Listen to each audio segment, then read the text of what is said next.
Šiandien žiniose matysite. Kovo 21 dieną Ariogalos gimnazijoje vyko festivalis Ariogalos lygiadienis 2014.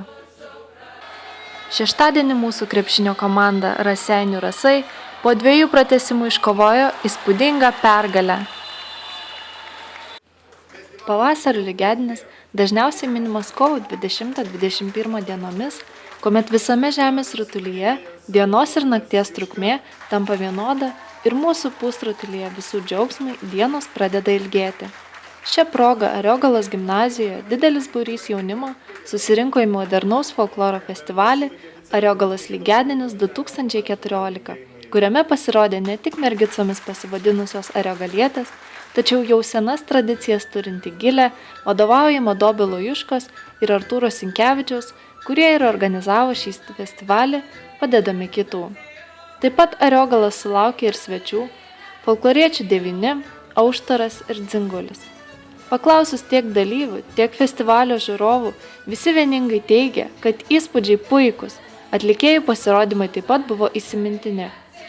Minėtieji folkloro kultūros vedliai Dobilas ir Artūras, kaip teigia dalyviai, visus linksmino savo kalbomis ir nė minutei neleido šypsenai dingti nuo veidų. Po to, nors ir mažutėlėje gimnazijos salėje, visi linksminosi vakaronėje. Kitą rytą likusieji nakvoti ėjo į žygį ir ant Bažavalės piliakalnio sudėjo aukarą, kur ir toliau traukė lietuviškas dainas ir gamtoje turiningai leido laiką. Džiaugiamės tokia iniciatyva ir tikimės, kad šis festivalis taps tradicinis ir į Ariogalą pritauks daug gražaus jaunimo.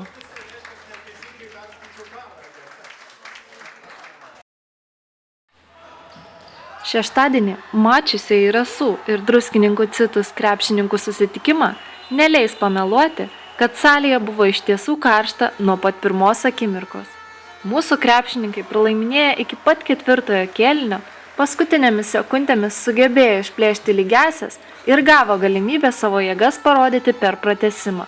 Daugelis žiūrovų su užsidegimu netgi pakilę iš savo vietų palaikė mūsų krepšininkus, kurie per antrąjį pratęsimą tiesiog sutrypė priešininkų komandą ir laimėjo rezultatu 110-98.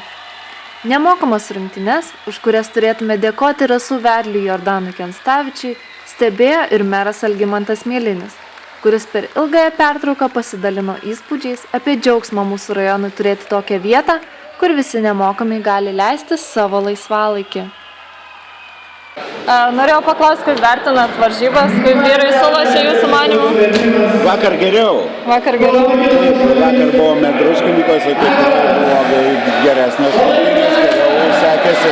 Šiandien kažkodėl tai, kad ir laisvi tritaškių nepataiko. Ir gynyba pirmus 2 kėlinius buvo nekokia.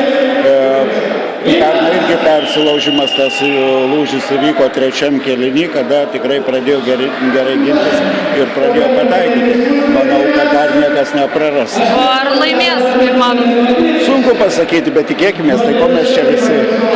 O ar džiaugiatės, kad yra tokia galimybė ateiti stebėti varžybas nemokamai? Be abejo. Tai tikrai ne tik mums savivaldybės vadovom didelis džiaugsmas, bet taip pat, manyčiau, didžiulis džiaugsmas yra visiems sirgaliam, kurie Raseinių rajone domisi sporte. Matome, kad atvažiavo iš kitur. Galim pasakyti, kad vakar labai daug sirgalių buvo iš Raseinių ir Druskininkuose, taip kad Druskininkuose Raseiniai palaikymą turėjo geresnį negu vietiniai. O tikriausiai čia reiktų padėkoti rasiečiui Jordanui Kenstavičiui iš to, Be abejo, visiems rėmėjim Jordanui ir kitiem rėmėjim ir savivaldybei, visi turbūt pagal savo išgales prisideda tiek, kiek gali.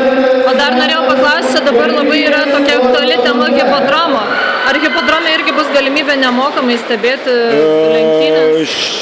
Šiuo metu sunku pasakyti, kadangi pirmiausiai reikia surinkti hipodromą prizinį fondą, iš kurio reikia mokėti tiem, kurie atvažiuoja į tas varžybas. Žirginis sportas, žinot, kad nėra Lietuvoje toks populiarus ir yra kol kas nuostolikas. spręsim, galbūt ir savivaldybė kažkiek prasidės finansavimu savo, kas liečia vaikų, mokinių apmokinimą, jodinėti, dalyvauti varžybose, bet turbūt kažkiek tai bus mokama, nes kitu atveju negalėtų įstaiga išgyventi ir išsilaikyti. O kaip manot, ar susirinks tiek pat sirgalių, kiek čia susirinka į varžybas ir ten?